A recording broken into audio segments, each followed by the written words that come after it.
Next one, tax bill passed without debate. Kiran Rijiju says government will take up the important bills. So what is the theme here? So recent గా income tax already చేశారు, new slabs వచ్చినాయి కదా, ఆ new slabs ని bill pass చేశారు అనమాట. Pass చేసిన దానికి there is no much discussion, they have passed. So pass చేశారు, ఆ రాజ్యసభలో కూడా పాస్ అయిపోయింది, ప్రెసిడెంట్ దగ్గరికి వెళ్ళిపోయింది, రేపు మాకు పర్సెంట్ కూడా బయటకు వచ్చేస్తుంది. వన్స్ ప్రెసిడెంట్ దగ్గరికి వెళ్ళి 99.999% అసెంట్ పడిపోయినట్టే. Just a mechanism to give what stamp. Reason why president is called rubber stamp. ఏంటంటే ఫాస్ట్ ఉండేది ఈ bill, very easy bill. Income tax act 1961 versus income tax bill 2025. So first ఏంటంటే 2025 bill అదేంటంట, comprehensive replacement of the 1961 act to suit, this is very very very important one. ఏ needs కోసం అంట, digital economy needs, seeks to simplify, rationalise and reduce the litigation. Next that ఇక్కడికి వచ్చేయండి. 1961 ఎన్ని ఉన్నాయండి, ఎన్ని సెక్షన్స్ ఉన్నాయంట, 819 సెక్షన్స్, 47 చాప్టర్స్, 6 షెడ్యూల్స్. ఎంత దిగిచ్చారంట, 536 సెక్షన్స్, 23 చాప్టర్స్, 16 షెడ్యూల్స్. సో ఎన్ని వర్డ్స్ ఉన్నాయి ఇంతకుముందు, హాఫ్ ఆఫ్ ద వర్డ్స్ ఎత్తేసారు, right. Next one, reduction, removal of the nearly 1200 provisions and 900 explanation. Archaic terms are removed for what, clarity, right. So 1961 multi slab structured varied exemptions. 2025 bill ఏంటంటే 12 lakh tax free threshold, 75,000 standard deduction, new slab rates above 12.75 lakh, updates section 87A rebate. So do you know how to calculate this tax? ఎవరికైనా తెలుసా tax calculation ఎలా చేయాలో? అవసరం లేదు, ఎందుకంటే ఆదాకి వెళ్ళాల్సిన అవసరం. ఫైన్, ఎంతవరకు ట్యాక్స్ ఫ్రీ అంట? So that point see this one, 12 lakh tax free threshold. So దాని స్టాండర్డ్ డిడక్షన్ ఎంత, 75,000. అంటే ఇఫ్ యువర్ సాలరీ ఈస్ మొత్తం కలుపుకొని 12.75 అయితే you are in slab of called zero tax. అంటే నీ మీద ఎంత ఉంటుంది, zero tax, right. For if your నీ స్టాండర్డ్ డిడక్షన్ కూడా తీసేసి, అంటే ఇఫ్ యువర్ 13 lakhs అనుకోండి, నీ శాలరీ ఎంత, 13 lakhs. If your salary how much, 13 lakhs. Standard deduction తీసేసి ఎంత ఎక్స్ట్రా అయింది, 1225. అంటే your in bracket of what, 12 to 16ఏగా. ఏ బ్రాకెట్లో ఉన్నారు మీరు, 12 to 16 బ్రాకెట్లో ఉన్నారు. ఇక్కడ ఎలా క్యాలిక్యులేట్ చేస్తారు, ఇలా 50% ఇలా అయ్యారు అనమాట, 15% ఇలా అయ్యారు. సో ఫస్ట్ ఏంటి, 4 to 8 lakhs బ్రాకెట్ ఎంత నీకు, 5%, 12%, 12 lakhs కి 5% ఎంత, ఈ 5%, ఈ 4 to 8 lakhs కి 5% ఎంత, 4 lakhs కి 5% ఎంత, what is the 4 lakhs 5%, 4 lakhs కి 5% ఎంతమ్మా, 20,000. Next 8 to 12 lakhs. సో దీనికి 10% ఎంత, అంటే 4 lakhs కి 10% ఎంత, అగైన్ ఈ 4 to 8 lakhs కి 10%, 5% ఎంత అంటున్నా, అంటే 4 lakhs కి 5% ఎంత, అగైన్ 4 lakhs కి 10% ఎంత, 40 అనా. ఇక్కడ దాకా నువ్వు రీచ్ అయిపోయావు. నెక్స్ట్ బ్రాకెట్ ఎంత నీది, 12 to 16లో 12 నుంచి ఎంత ఎక్స్ట్రా ఉన్నావు నువ్వు, అంటే ఎంత డబ్బులు ఎక్స్ట్రా ఉన్నాయి నీకు, 25,000, 25,000 కదా. ఆ 25,000కి 15% అయ్యింది. ఆ 25,000 ఎంత వేస్తారు, 15% వేసి ఎంత చెప్పండి,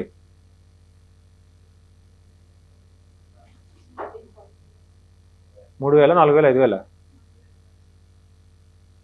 ఫోన్ ఉంటుంది కదా మీకు, క్యాలిక్యులేట్ చెప్పండి ఫాస్ట్గా. ఎంత లెక్కలొచ్చా,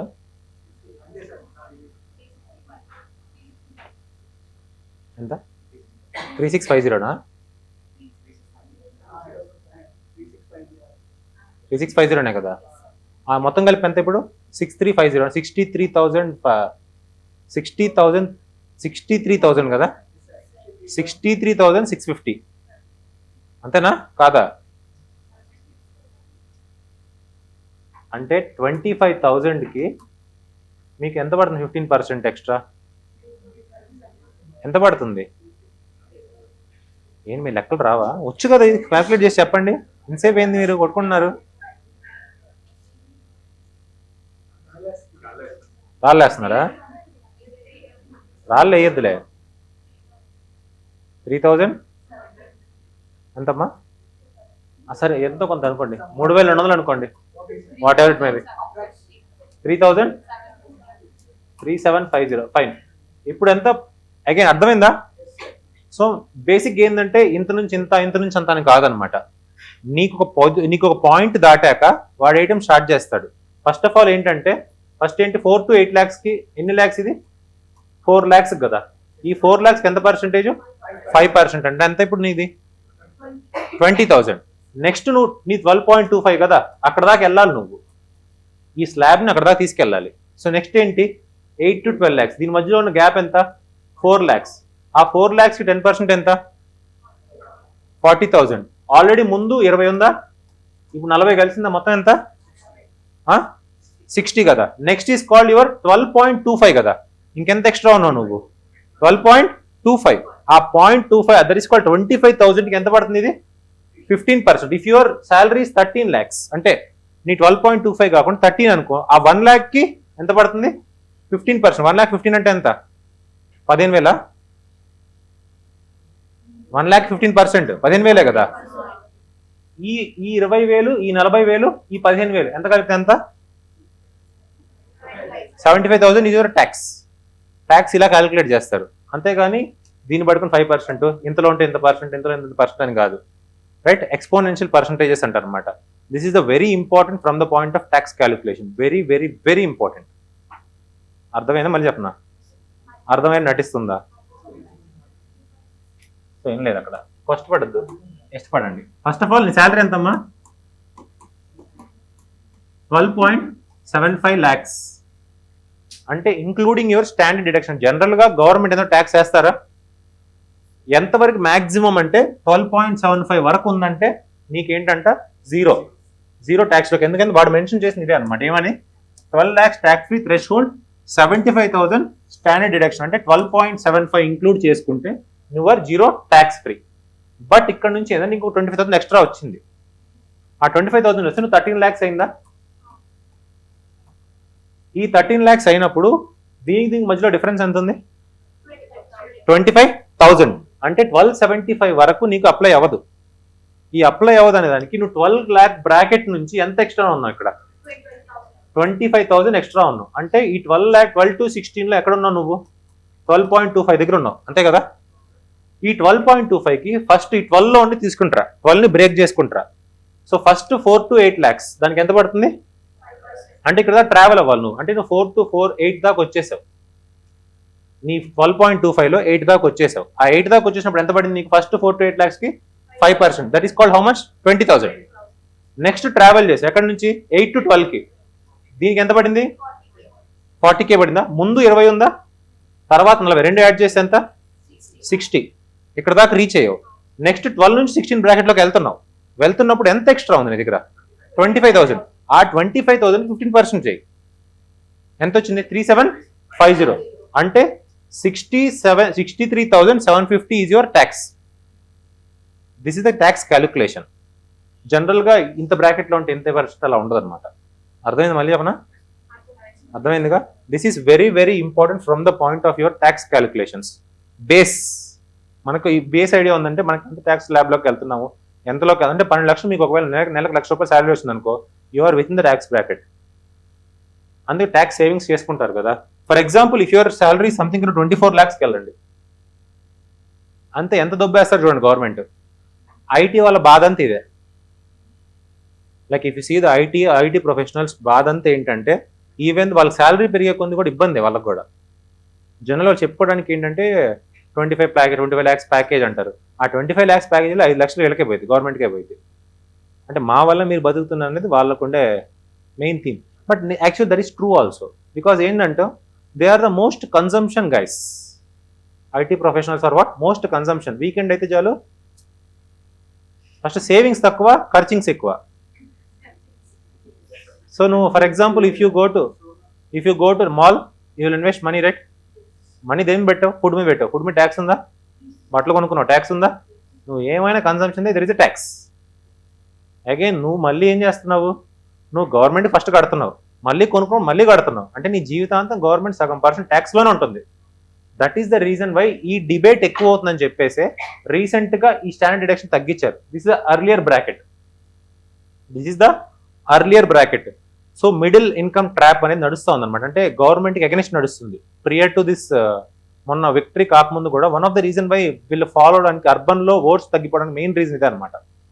అంటే 40% of your earned money is going in the form of tax. అది ఎవడో తింటున్నాడు. నేను నిద్రలు మానుకొని కష్టపడి చేస్తున్న దానికి ఎవరో తినడానికి ఎందుకని జనాలకు ఒప్పట్ల. So they have to given this one. Coming to this topic, ఎటు నుంచి ఎటు వెళ్తున్నాం కానీ రండి, ట్యాక్స్ నుంచి ఇటు రండి. So next is called tax payer relief funds. TDS అంటే ఐడియా ఉంది మీకు? ఏంటది? Total dissolved salts? Tax deducted at the source. For example if you're working in the IT company, fund చేస్తుంటే ఏంటంటే దర్ ఇస్ అ ఛాన్స్ అనమాట. అంటే నేనే ఈ ట్యాక్స్ని కట్ చేసుకొని నీకు బేస్ శాలరీ ఇచ్చేస్తా. అంటే నేనే కట్ చేస్తా. ఫర్ ఎగ్జాంపుల్ నీకు ఎంత మాట్లాడుకుంది ఎంత మనం 65,000 12.25కి 63,000. 63,000 కట్ చేసుకొని కంపెనీని కట్ చేసుకొని ఆ మిగిలింది నీకు ఇచ్చేస్తుంది. That is called your net salary. నీ గ్రాస్ శాలరీలో నుంచి ట్యాక్స్ పార్ట్ తీసేసి నీ నెట్ శాలరీ పార్ట్ నీకు ఇచ్చేస్తుంది. ఆ మిగిలింది గవర్నమెంట్కి పంపించేస్తుంది company. TDS, that is called tax deduction at the source. అంటే ఇచ్చేవాడే డిడక్ట్ చేసి ఇస్తారనమాట నీకు. అంటే మళ్ళీ నువ్వు ఇచ్చి మళ్ళీ ఫైల్ చేసుకునే దానికి కూడా ఉంటాయి అనమాట. నువ్వు కూడా ఫైల్ చేసుకోవచ్చు. అంటే ఏంటంటే there are some tax free schemes ఉంటాయి అనమాట. దాన్ని నువ్వు ఎజ్యూమ్ చేసుకుంటే, for example if your salary 12,25,000, ఆ 25,000కి నువ్వు ఎక్స్ట్రా పడ్డాన్ని వల్ల నువ్వు 67,000 కడుతున్నావు కదా. ఆ 25,000 కూడా నువ్వు మ్యాచ్ చేసుకోవచ్చు. ఎలా మ్యాచ్ చేస్తే there is one thing called PPF, provident fund అనమాట. ఆ ప్రొవిడెంట్ ఫండ్ నువ్వు ఇన్వెస్ట్ చేసావు అనుకో, దాన్ని మళ్ళీ నువ్వు 12 lakhs తీసుకొచ్చున్నావు, యువర్ ట్యాక్స్ ఫ్రీ. మళ్ళీ ఆ ప్రొవిడెంట్ ఫండ్ లో కూడా there is a tax when you are receiving it. ఇవన్నీ ఏంటంటే ఈ బేస్ ట్యాక్సెస్ అర్థమైతే you can play with the things. That is the reason finance game is very important game. At least have base digital కదా financial literacy, base financial literacy. ఏంటమ్మా CTC అంటే నీకు అంత cut అయిపోయి వచ్చేది అనమాట.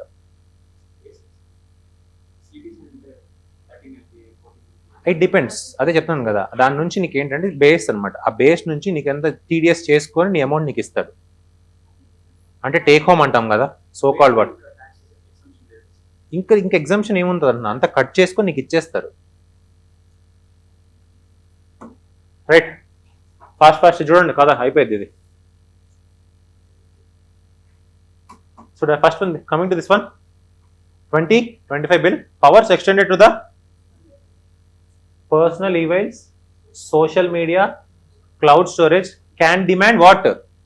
Passwords, access codes, chats, overrides your computer system. Justification ఏంటంట, securing incriminating evidence from the electronic communication platforms.